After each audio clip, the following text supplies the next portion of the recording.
उत्तरं यत्समुद्रस्य हिमाद्रेश्चैव दक्षिणं वर्षं तद्भारतं नाम भारती यत्र संततिः भारती यत्र। शास्त्र के बारे में कोई भी ज्ञान, जैसे सौर मंडल है, सूरज है, पृथ्वी है, सूर्य के बहुत सारे ग्रह हैं, ग्रहों के बहुत सारे उपग्रह हैं, इन सब के बारे में जो भी ज्ञान पाते हैं या हमने जो पढ़ा है बचपन से, तो दो ही नाम हम जानते हैं, एक तो कोपरनिकस और दूसरा गैलीलियो। पृथ्वी है, सूर्य है, पृथ्वी और सूर्य के बीच में कोई दूरी है, पृथ्वी और सूर्य के बीच में कोई आकर्षण है, पृथ्वी और सूर्य के अलावा दूसरे ग्रहों के आपस के कोई आकर्षण है, ये सारा ज्ञान हम दो ही लोगों के नाम से पढ़ते हैं। आपको याद होगा, एक तो कोपरनिकस, दूसरा गैलीलियो। कोपरनिकस के ज्ञान के आधार पर हम पढ़ते हैं पृथ्वी सूर्य के चारों तरफ चक्कर लगाती है, पृथ्वी अपनी धुरी पर भी घूमती है, सूर्य के चारों तरफ भी घूमती है, अपनी धुरी पर घूमने से ये होता है, सूर्य के चारों तरफ घूमने से ये होता है। ये सब बचपन से हम पढ़ते आए कोपरनिकस के नाम से या तो गैलीलियो के नाम से। अभी पता चल रहा है वो ये कि कोपरनिकस और गैलीलियो तो पैदा भी नहीं हुए थे, उसके हजारों साल पहले ये ज्ञान और ये सूत्र और ये सिद्धांत भारत के सामने प्रस्तुत किए थे एक महान व्यक्ति, उनका नाम था महर्षि आर्यभट्ट। उन्होंने सबसे पहले दुनिया को बताया कि ये सौर मंडल में सूरज स्थित है और स्थिर है, पृथ्वी जो है स्थिर नहीं है, वो घूम रही है सूरज के चारों तरफ और वो अपने अक्ष पर भी घूम रही। ये सबसे पहले महर्षि आर्यभट्ट ने सारी दुनिया को बताया। उसके बाद उन्होंने जो सूत्र दिए, उन सूत्रों के आधार पर पृथ्वी और सूर्य के बीच की दूरी निकाली गई और आप हैरान हो जाएंगे, महर्षि आर्यभट्ट ने जो दूरी निकाल के दे दी, वो दूरी को आज तक दुनिया का कोई खगोल शास्त्री चुनौती नहीं दे पाया, आज तक नहीं दे पाया। जितनी दूरी उन्होंने बता दी, उतनी ही दूरी आज के वैज्ञानिक बताते हैं पृथ्वी और सूर्य के बीच की। और तीसरी महत्व की बात महर्षि आर्यभट्ट ने जो सारी दुनिया को बताई वो ये कि सूर्य जो है ये निरापद नहीं है, इसमें बहुत सारे काले धब्बे हैं और ये काले धब्बे की जो थ्योरी है, इसको स्टीफन हॉकिंग्स नाम के एक आधुनिक वैज्ञानिक ने अपने नाम से लिखवा लिया है और वर्ड पेटेंट ले लिया है, ब्लैक होल थ्योरी। आप में से कुछ लोग अगर थोड़ा फिजिक्स पढ़े होंगे तो आपने पढ़ा होगा ब्लैक होल थ्योरी। ये ब्लैक होल थ्योरी को सारी दुनिया मानती है, स्टीफन हॉकिंग्स की खोज है ब्लैक होल्स थ्योरी। लेकिन महर्षि आर्यभट्ट ने स्टीफन हॉकिंग्स के जन्म से हजारों साल पहले बता दिया कि सूरज निरापद नहीं है, इसमें ब्लैक होल्स हैं, काले विवर हैं, और वही उसके जीवन का कारण है। इसके बाद और एक महत्व की बात जो सारी दुनिया में महर्षि आर्यभट्ट ने बताई, जिसको दूसरे लोग अपने नाम से प्रकाशित करते रहे हैं, वो ये कि हमारा जो सूर्य है और सूर्य के साथ दूसरे ग्रहों की जो स्थिति है, तो सारे ग्रह सूर्य के प्रकाश से प्रकाशित हैं। दूसरे ग्रहों के पास अपना कोई प्रकाश नहीं है, सूर्य के प्रकाश से ही वो सब प्रकाशित हैं। वो चाहे शनि हो, चाहे बुध हो, चाहे शुक्र हो, चाहे चंद्रमा हो, चाहे मंगल हो, ये सब सूर्य के प्रकाश से प्रकाशित है। सारी दुनिया को सबसे पहले महर्षि आर्यभट्ट ने बताया है। और इससे भी गहरी बात मैं आपसे कहता हूं, महर्षि आर्यभट्ट ने पता नहीं कैसे हजारों साल पहले कोई दूरबीन बनाई होगी, तभी ये बता सकते, नहीं तो सवाल ही नहीं। महर्षि आर्यभट्ट ने बताया कि शनि के 5 उपग्रह हैं, पूरी दुनिया को पता चला। उसके बाद थोड़े दिन में उन्होंने अपनी कही हुई बात को संशोधित किया और कहा कि नहीं, शनि के 7 उपग्रह हैं, 5 नहीं है 7 है, और गिनकर बताए उन्होंने।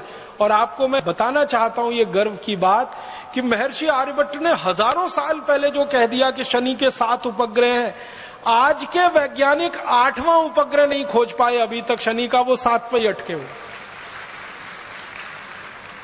और शायद खोज भी नहीं पाएंगे, क्योंकि 8वां उपग्रह है ही नहीं। होता तो वो खुद ही बता के चले गए। अब मैं आपके ध्यान को आकर्षित करना चाहता हूं कि शनि के 7 उपग्रह को खोज लेना कैसे संभव है। बिना दूरबीन के तो सवाल ही नहीं उठता, हो ही नहीं सकता। इसका माने बहुत साफ है कि महर्षि आर्यभट्ट ने दुनिया की सबसे पहली दूरबीन बनाई होगी और उससे देखकर यह बताया होगा, और सारी दुनिया में दूरबीन बनाना लोगों ने उसकी नकल करके सीखा होगा।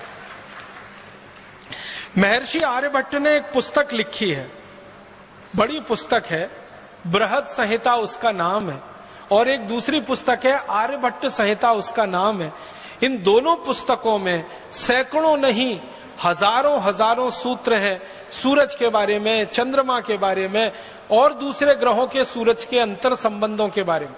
और आप जानते हैं सबसे पहले दुनिया में ग्रहण के बारे में, चंद्र ग्रहण होगा, सूर्य ग्रहण होगा, इस तिथि को होगा, इस दिनांक को होगा, इस साल में पड़ेगा, ये सारे के सारे ठीक ठीक गणनाएं सबसे पहले शुरू किया महर्षि आर्यभट्ट ने। महर्षि आर्यभट्ट की शुरू की गई गणनाएं चंद्र ग्रहण की, सूर्य ग्रहण की हजारों साल बिल्कुल सच साबित हुई है, और उसके आधार पर पंचांग विकसित हुआ।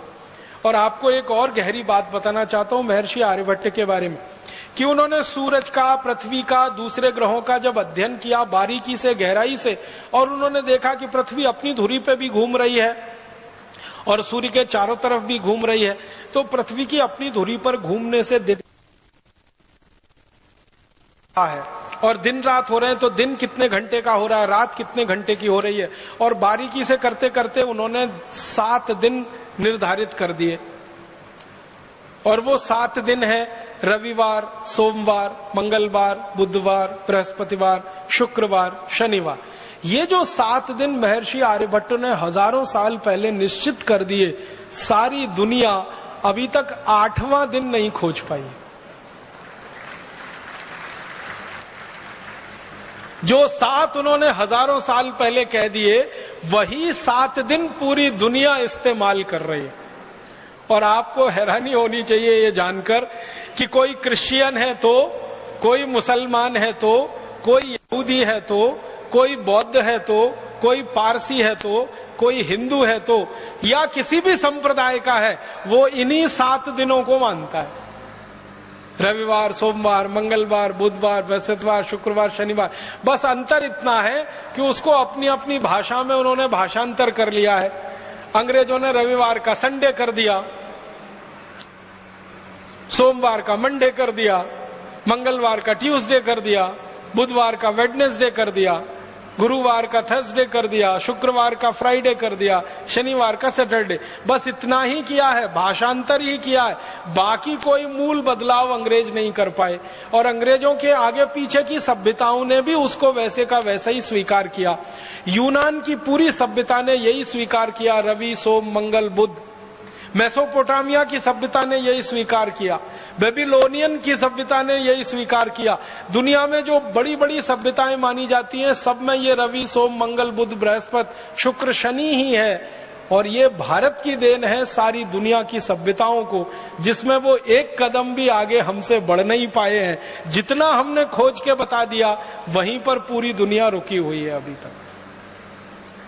बहुत बड़ा योगदान है महर्षि आर्यभट्ट का इस खगोल शास्त्र की दुनिया। और एक दो छोटी बातें बताता हूं कि महर्षि आर्यभट्ट का एक और बहुत बड़ा योगदान है सारी दुनिया के लिए, गणित का।